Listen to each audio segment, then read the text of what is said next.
The 17 News at Sunrise podcast is brought to you by Clinica Sierra Vista.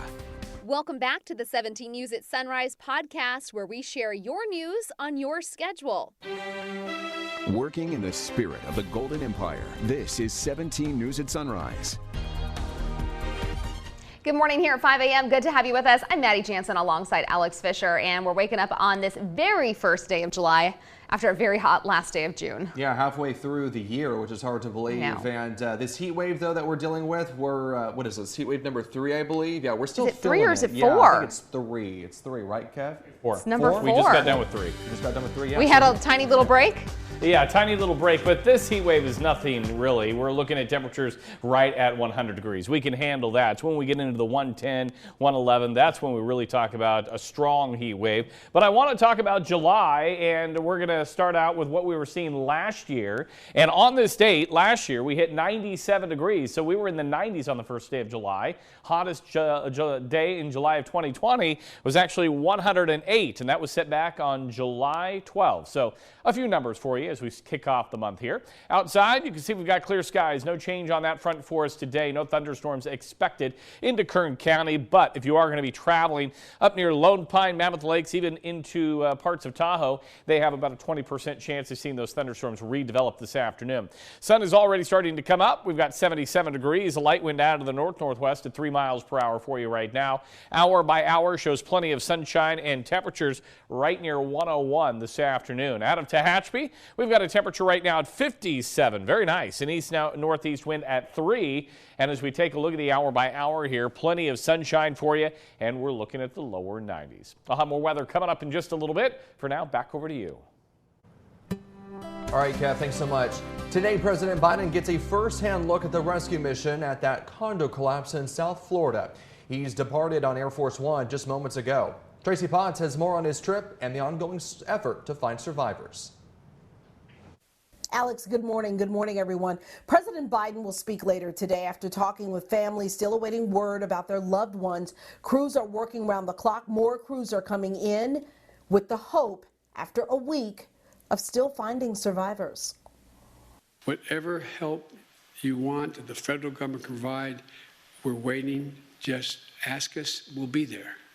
We'll be there. President and First Lady Dr. Jill Biden plan a full day in Surfside, Florida today, getting updates, thanking first responders, and meeting families devastated by last week's condo collapse. It's really shattered people's lives, this tragedy. 18 are now confirmed dead, with 145 still unaccounted for. I hear those voices. I hear them. I know them.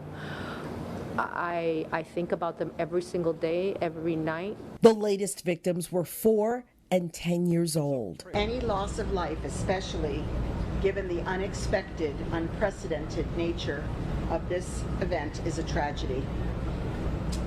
But the loss of our children is too great to bear. The National Institute of Standards and Technology will investigate. This will be a fact-finding, not fault-finding, technical investigation. It will take time, possibly a couple of years. Crews are unable to search a 40-foot area considered too dangerous. They're the items that weigh 600 pounds, 500 pounds, air conditioned units that could drop on top of them. We're not leaving anybody behind. This is going to go until we pull everybody out of there.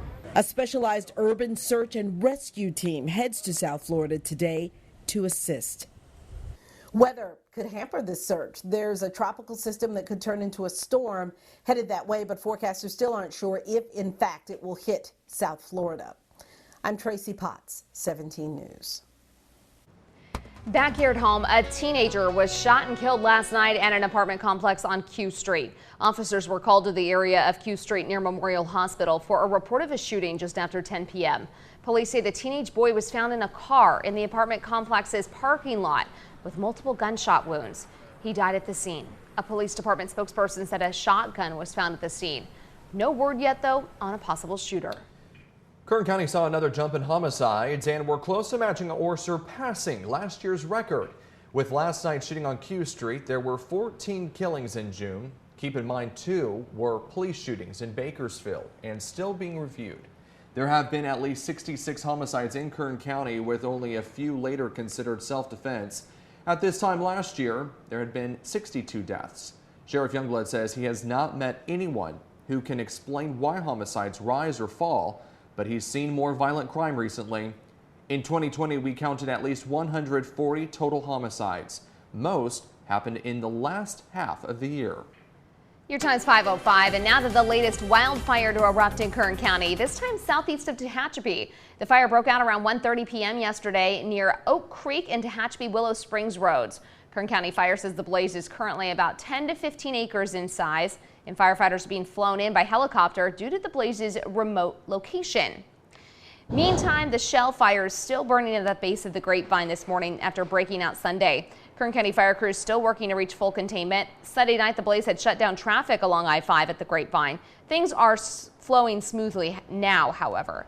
The fire has charred more than 1,900 acres and is 85% contained. President Joe Biden sat down with Gavin Newsom and other West Coast governors yesterday to announce new action to prevent and respond to wildfires. The president announced his administration is immediately hiring more federal firefighters and boosting their pay, along with an effort to use more technology to detect and respond to fire and more funding for forest management projects. It was welcome news for Newsom, who noted firefighting resources last year were stretched so thin California had to call on Israel and Australia for help. Some Republican lawmakers say the state should also be doing more, especially on wildfire prevention. People are going to die this year, and that is a sad and scary fact that if we don't get on top of this, we're going to have another catastrophic wildfire. Earlier this year, Newsom authorized $536 million in emergency funds to get a head start on fire prevention projects across the state, including forest management, training, and home hardening. Hundreds in Delano showed up for some fun after police brought back a local tradition last night. The Delano Police Department hosted its first block party since the pandemic began next to Veneto Park. For the last few years, the department has held these parties as a way to have fun and stay safe. There were games, food, contests, and raffles. Police Chief Robert Navarro says it's bittersweet for him because he'll soon be retiring. I have just been blessed over the last 3 years to just have so many things that I've got to enjoy. And I've really been the one that's received the blessing. The other way around that, you know, maybe, but I know what I've received, and that's been a blessing. Navarro says he'll be a grandfather soon and is leaving the state. Meanwhile, Delano PD typically tries to hold multiple block parties a year. We'll keep you posted on the next one. The Bakersfield City School District has announced a date for the first ever Summer Music Academy. It is happening next Friday from 11:15 a.m. till noon. The academy features the new BCSD Summer Band and Orchestra, where students will perform as members of the inaugural concert. The performance is not open to the public, but will be available on the Bakersfield City School District YouTube page. Clinica Sierra Vista is now offering rapid COVID-19 testing and COVID-19 vaccinations. Call 833-278-4584 to make your appointment. But don't delay. Clinica Sierra Vista, putting patients first. Welcome back. Your time now is 5:19. As LGBTQ Pride Month comes to a close, 17 News sat down with Alex Garcia, the mayor of Wasco, a city with more than its share of small-town concerns, including one social issue frequently symbolized by a certain occasionally divisive flag. 17's Robert Price visited Wasco this week and files this report. The city of Wasco has a lot of important challenges right now, infrastructure, financial, but what was the big issue on the recent city council agenda? The gay pride flag. The dust has settled on Wasco's foray into the politics of sexual orientation. 2 weeks ago, by a 3-to-1 vote, the city council rejected a proposal to fly the rainbow gay pride flag at City Hall in honor of Gay Pride Month. The lone vote in favor? Wasco's 31-year-old mayor, Alex Garcia, who, you might say, has a dog in this fight. He's gay, the first openly gay elected official, according to popular consensus, in Kern County history. Critics of his ultimately unsuccessful effort to recognize the city's LGBTQ community called it everything from irrelevant to disrespectful toward the American flag. I thought it was going to be a less of a controversy than it really was. I mean, if the White House has been lit up with pride commemorations in the past, cities right here in the Central Valley, I thought, I maybe naively thought it was going to be a little less controversy, but the truth is we have to fight for progress every generation. So how did the allegedly irrelevant gay pride flag merit so much criticism, Garcia says, and no one had a thing to say, for example, about the $5 million price increase for 5 years of police protection from the Kern County Sheriff's Department? That, Garcia says, would seem much more worthy of debate. Garcia, who says he was bullied at Wasco High School because of his orientation, notes that suicide rates among gay youth are up to 3 times higher than those of straight kids. Small examples of acceptance like pride flags and gay mayors can have meaningful impacts, he says. So can gay student alliances on high school campuses. There is a robust network already established in Kern County high schools. I'm eager to get that replicated also here in Wasco, because we know that GSAs in high schools reduce suicide attempts by 40%. And there's not one in Wasco. A decade ago, revelations about his sexual orientation effectively ended the political career of former state Senator Roy Ashburn of Bakersfield. Today, it's almost incidental in Garcia's fledgling career, and Garcia makes no bones about one day running for 4th District Kern County Supervisor, a seat currently held by David Couch. People have always known that I intend to be the next District 4 Supervisor of Kern County. After that, maybe the Speaker of the Senate. Wasco, a farming town of 30,000 famous for its rose crop, is not exactly West Hollywood. Wasco, according to the 2010 census, had 27 same-sex households. 27, period, or 0.5%. Garcia would like to make numbers like that irrelevant. Public safety and fiscal responsibility are his watchwords, but allowing gay teens to feel safe and secure in who they are is right up there as well. Next Gay Pride Month, look for him to make the same resolution. In Wasco, Robert Price, 17 News. And an unfortunate postscript to this story, 17 News has learned, and Wasco Mayor Alex Garcia confirms, he has been charged with misdemeanor driving under the influence. Garcia tells 17 News he was pulled over by the CHP earlier this month for speeding and was administered a breathalyzer test. Garcia says he blew a .84, just over the .8 limit. Garcia has retained counsel and says he is confident he will be exonerated. KGET Business Watch is brought to you by Grapevine MSP Technology Services, the Valley's leading IT service provider. We're back here at 5:25, just ahead of what's expected to be the busiest 4th of July holiday in years. Gas prices are soaring, but not because there's a gas shortage. There's plenty of gas to go around. The problem is getting gas to the pumps. NBC's Megan Fitzgerald reports. This morning, the countdown to the holiday weekend already underway. And with the pandemic in check, plenty of people are ready to hit the road. It's been so long since we've seen family, so just excited to see them. But driving to those family picnics and barbecues will likely cost you a lot more. Nationwide, gas prices are up more than 42% from last year. I don't know who can afford it if you're not rich. Take a look at this map. Californians are shelling out more than $4 a gallon. Hawaii and Washington State not too far behind. And in Illinois, a gallon of regular will set you back $3.31. Keep in mind, the national average is $3.10. Is there a shortage of gasoline? Thankfully, not a shortage of gasoline. In fact, refineries are churning out near all-time record amounts of gasoline. The problem is getting truck drivers to deliver that gasoline as quickly as it's needed. The National Tank Truck Carrier says there aren't enough certified drivers to deliver gas. There was a driver shortage before COVID, but the pandemic made it worse. People could pull up to pumps and there's no gas. Few and far between, that could happen, but simply a matter of going to the next station, as this is an issue that will likely affect less than 1% of the nation's 150,000 stations. Some 43 million people are expected to hit the road for the 4th of July weekend. That's more than we saw pre-pandemic in 2019. Some drivers already seeing the impact. That's a lot more traffic these days. So what can you do to save money at the pump? First, slow down and drive the speed limit. Experts say you use more fuel when you drive over 50 miles per hour. And if you can, minimize the use of the AC and roll down the window. AAA says that makes a difference too. But even still, some are choosing to save money by staying local. It's making me to the point where I don't even want to go anywhere anymore. But despite the higher gas prices, hopefully this 4th of July will be a whole lot better than last year's. 5:33 is your time now. This morning, Bill Cosby is a free man. The comedian was released from prison yesterday when the Pennsylvania Supreme Court decided to vacate his convictions on assault charges.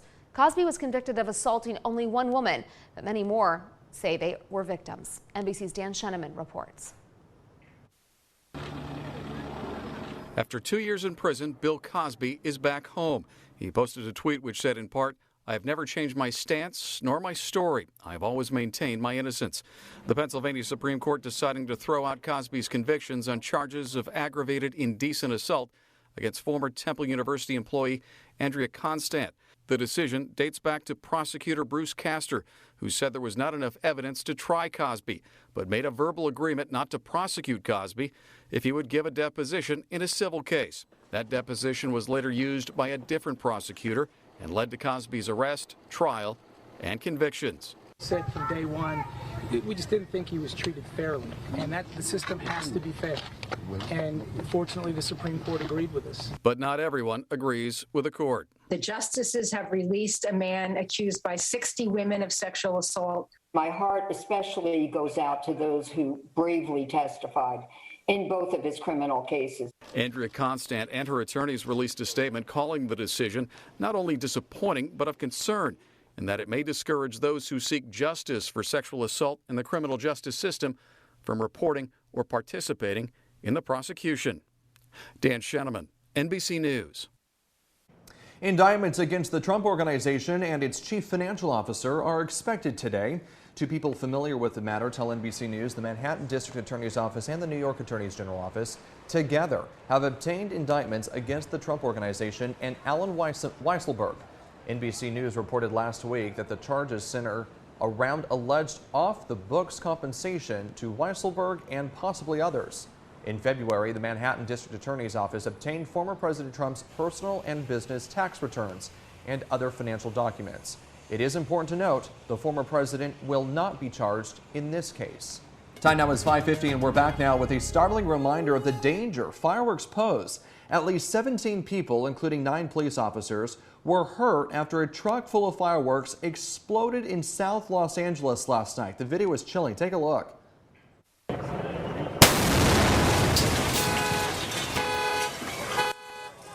The Los Angeles Police Department says the blast happened at 6 last night after police seized 5,000 pounds of illegal fireworks from a home. Authorities placed the fireworks in a containment chamber to detonate, but the chamber did not hold that explosion. The blast damaged nearby businesses, buildings, and cars. The Los Angeles Fire Department says it is investigating the structural integrity of the most heavily damaged building. One ATF agent was also hurt in the explosion. The County Fire Department is asking for your help with cracking down on illegal fireworks use.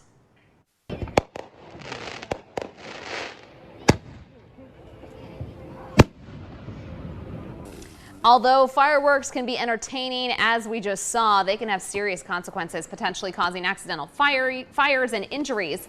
The Kern County Fire Department has launched a new section on their website allowing the community to report illegal fireworks in their area. The online tip form is available 24 hours a day at kerncountyfire.org, or you can call 868-6070 this Friday through Sunday. Officials continue to urge people to opt for safe and sane fireworks instead to help bring down the risks associated with celebrating Independence Day.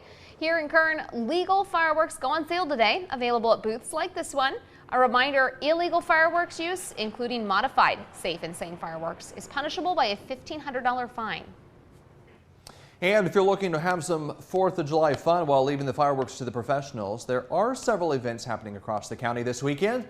Bakersfield residents can catch a free fireworks show Sunday night at the park at Riverwalk. Folks in Delano will be treated to a community dinner and a truck show on Saturday with fireworks and prizes. Tehachapi will offer multiple Independence Day events throughout the day, including a fireworks show Sunday night. For complete details, times, and locations for all local events, just head to our website, kget.com, and click on the hot link icon. Working in the spirit of the Golden Empire, this is 17 News at Sunrise. The 17 News at Sunrise podcast is a production of KGET and Nexstar Media Group. For more on all of the headlines in today's show, head to kget.com.